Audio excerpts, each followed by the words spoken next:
اعوذ باللہ من الشیطان الرجیم بسم اللہ الرحمن الرحیم الحمد للہ رب العالمین بارئ الخلائق اجمعین والصلاة والسلام علی شرف الانبیاء والمرسلین سیدنا و مولانا بالقاسم محمد وعلی اہل بیتہ الطیبین الطاہرین لا سیما بقیۃ اللہ فی الارضین واللعن علی اعدائہم اجمعین.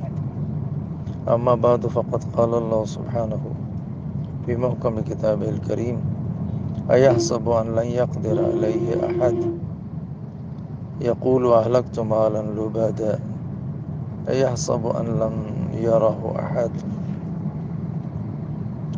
سورہ مبارکہ بلد کی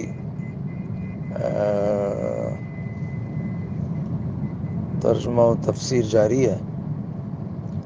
5ویں آیت میں خداوند عالم فرماتا ہے کہ ایحسب ان لن یقدر علیہ احد، یہ انسان کیا یہ خیال کرتا ہے کہ اس پر کبھی بھی کوئی گرفت نہیں کر سکے گا، اس پر کوئی قادر نہیں ہے، اس کو اپنے اعمال کے نتائج تک پہنچانے والا کوئی نہیں ہے. یہ انسان جو ہے وہ سمجھتا ہے، جب برے کام کرتا ہے تو سمجھتا ہے کہ مجھ پر کوئی گرفت کرنے والا نہیں ہے، میں جو ہوں وہ ہر مثلا رکاوٹ سے نکل جاؤں گا. پھر یہ جو اپنے آپ کو اپنے نسبت سے آزاد سمجھتا ہے اور کسی کو اپنے پر قادر نہیں سمجھتا، یہ 6ٹھی آیت میں یوں کہتا ہے یقول اہلکت مالا لبدا، کہتا ہے کہ میں نے بہت لبدا یعنی بہت زیادہ تہ بہ تہ لگی ہوئی چیز کو لبدا کہتے ہیں. کوئی شے جیسے کپڑے ایک دوسرے کے اوپر تہ کر کے رکھتے ہیں تو وہ گٹھا ہو جاتے ہیں، تو ایسی شے کو کہتے ہیں لبدا. کہتا ہے کہ میں نے تو بہت مال جو ہے وہ نیکی کے کاموں میں خرچ کیا ہے، تو میں نے اس کو جو ہے وہ ضائع کر دیا ہے، ہلاک کر دیا ہے. اہلک تو مالا لبدا، بہت زیادہ مال میں نے ہلاک کر دیا ہے، جو یعنی کار خیر میں نے دیا تھا. کار خیر اچھے کاموں کے لیے اس طرح کی بات کرتا ہے. یقول اہلکت مالا لبدا یعنی میرا مال کافی جو ہے وہ خمس میں چلا گیا، مثلا زکوٰۃ میں چلا گیا، تو نہ جاتا تو اچھا تھا مثلا. حالانکہ برعکس ہے، جو مال کار خیر میں گیا ہے وہ اس کے ہی کام آئے گا، دنیا میں بھی کام میں آتا ہے. یعنی زکوٰۃ و خمس دینے سے مثلا خداوند عالم فرماتا ہے مال میں اضافہ ہوتا ہے اور آخرت میں بھی اس کا ثواب ہے.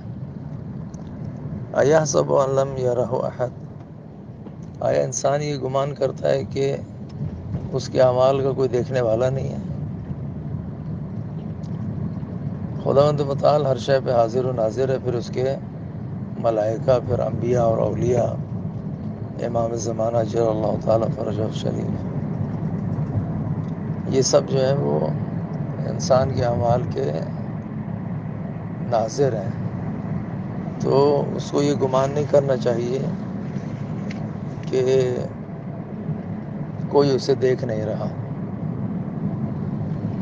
وَمَن يَعْمَلْ مِثْقَالَ ذَرَّةٍ خَيْرًا يَرَهُ وَمَن يَعْمَلْ مِثْقَالَ ذَرَّةٍ شَرًّا يَرَهُ. ذرہ برابر نیکی اور ذرہ برابر برائی جو ہے وہ محفوظ ہے، دیکھی جائے گی.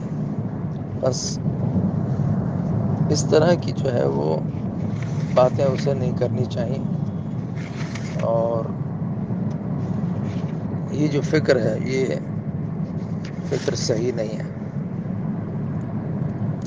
8ویں آیت میں خداوند عالم چند نعمتوں کا تذکرہ کرتا ہے. الم نجعل لہ عینین، آیا ہم نے اسے 2 آنکھیں نہیں دی ہیں جن سے یہ دیکھتا ہے. آنکھوں کے اوپر جو ہے خداوند عالم نے پلکیں لگائی ہیں، پپوٹا لگایا ہے. آنکھ جیسے ہی کچھ ہوتا ہے وہ بند ہو جاتی ہے محفوظ رکھنے کے لیے. پھر آنکھ کیسے دیکھتی ہے، کرنٹینا اور پتہ نہیں کیا کیا چیزیں جو ہے وہ آنکھ میں خدا نے بنائے ہیں، جس سے کلرز نظر آتے ہیں،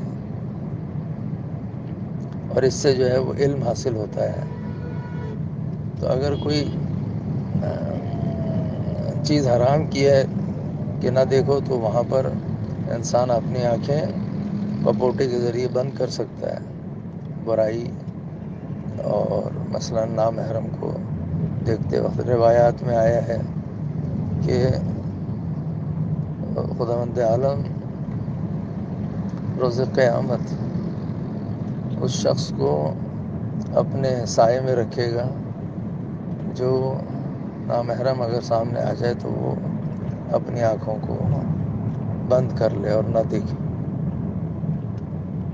بس خدا نے یہ آنکھوں کی نعمت دی ہے، اس سے مثبت فائدہ اٹھائے، انسان قرآن کریم کو دیکھے، والدین کو دیکھے، کعبے کو دیکھے، علم کے حصول کے لیے کتابوں کو دیکھے، اسی طرح سے جو تمام چیزیں جائز قرار دی انہیں دیکھے، اور حرام چیزوں میں اسے استعمال نہ کرے۔ اور یہی اس نعمت کا امتحان بھی ہے، اور یہی شکریہ بھی کہ اگر وہ اس کو صحیح استعمال کرتا ہے، صحیح چیزیں سے دیکھتا ہے، تو یہ کامیاب ہے۔ وَلِسَانًا وَشَفَتَيْن، اور ہم نے اس کو زبان دی ہے۔ اب زبان اور آنکھوں، اس کی اگر ہم بناوٹ اور اس کی پیچیدگیوں میں چلے جائیں تو شاید بہت طولانی گفتگو بھی جو ہے وہ کفایت نہ کرے۔ زبان جو ہے وہ کس طرح سے کھانے کے لیے ہمیں معاونت کرتی ہے، اگر زبان نہ ہوتی تو ہم کیسے چیزوں کو نگلتے اور اندر لے کے جاتے ہیں۔ تو زبان سے کے نیچے اور زبان کے اوپر سے جو ہے وہ مختلف ترشحات اور پانی سے نکلتے ہیں جو غذا کو ہضم کرنے میں معاون ہے۔ اب جیسی وہ غذا ہوتی ہے ویسی تیزاب اور ترشحات نکلتے ہیں۔ تو اور پھر یہ کہ کلام کرتا ہے انسان، اور کلام کے ذریعے علم حاصل ہوتا ہے، دوسروں کو علم فراہم کرتا ہے، اور سوال جواب اور خلاصے گفتگو ساری زبان کے ذریعے ہے، اور زبان اس کے اندر مخارج میں استعمال ہوتی ہے۔ اسی طرح سے وشفتین، اور دو ہونٹ بھی جو ہے وہ خدا کی نعمت ہے۔ اگر یہ ہونٹ بند نہ ہو تو انسان کا لعاب دہن بہتر ہے، اور اسی طرح سے جو ہے وہ دانت مثلا نظر آئیں، بہت ہی مکروہ سا منظر ہو جائے گا۔ تو خداوند متعال نے جو ہے وہ انسان کو یہ ہونٹ اور یہ زبان دی ہے۔ بس آنکھیں معرفت کا ایک ذریعہ ہیں، زبان اور ہونٹ جو ہے وہ کلام کرنے کا ذریعہ ہیں جن سے معرفت حاصل ہوتی ہے۔ 10ویں آیت میں فرماتا ہے وَهَدَيْنَاهُ النَّجْدَيْنِ، اور ہم نے انسان کو خیر اور شر دونوں کی ہدایت دی ہے، یعنی ہم نے اسے بتایا ہے کیا خیر ہے کیا شر ہے، وہ اپنی فطرت اور عقل سے اچھی باتوں کو اور بری باتوں کو جدا کرتا ہے، اور اس طریقے سے جو ہے وہ کامیابی حاصل کرتا ہے، اچھی باتوں پر عمل کرتا ہے، بری باتوں کو چھوڑ دیتا ہے۔ بس یہ فطرت میں اس کی ہم نے ہدایت رکھی ہے۔ انسان کے لیے دو ہدایتیں، ایک باطنی ایک ظاہری۔ باطنی جو ہے وہ فطرت ہے، اور ظاہری ہدایت جو ہے وہ نبی اور امام علیہ السلام ہے۔ تو یہ خدا کی نعمتیں جو ہیں ان کو صحیح استعمال کرنا چاہیے، اور جو ان کو صحیح استعمال کرتا ہے وہ ان کا شکر بھی اپنے اچھے استعمال سے ادا کرتا ہے، اور جو غلط استعمال کرتا ہے وہ کفر کرتا ہے، اور کفران نعمت جو ہے وہ پھر انسان کے لیے دنیا اور آخرت میں وبال بن جاتا ہے۔ خداوند عالم سے دعا ہے کہ ہمیں حقیقی معنی میں قرآن کریم کی آیتوں پر عمل کرنے کی توفیق عطا فرمائے۔ وآخر دعوانا ان الحمد للہ رب العالمین۔